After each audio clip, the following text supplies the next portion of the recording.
right now. Coming to barrel number 1, Todd McCracken comes to us out of Manning. He's sponsored by Silvertip Oil Field Services, owned by Tracy Colbert.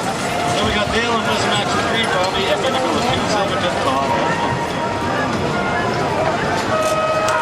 And the horn goes, and Robbie Braun getting a nice jump. And look at Todd McCracken go. Todd McCracken has it dandy. He might miss his hat. We never know. He got it. And he's out there number 1. Okay, side by side. Here's Robbie Braun driving for Pinnacle Services. In the back now, she might have to settle for third on this one is Dale Abley. West Max Trucking, but she's doing what she does best. She's chasing the boys.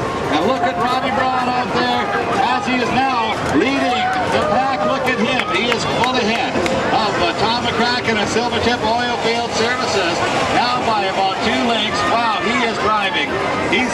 John's going to play a little catch-up right now, but he's got a ways to go. Look at him. He's going to see if he can sneak up on the inside there. Going back and forth. Robbie had a bit of a lead. Now it's a little bit less as they're coming down past into corner number 3.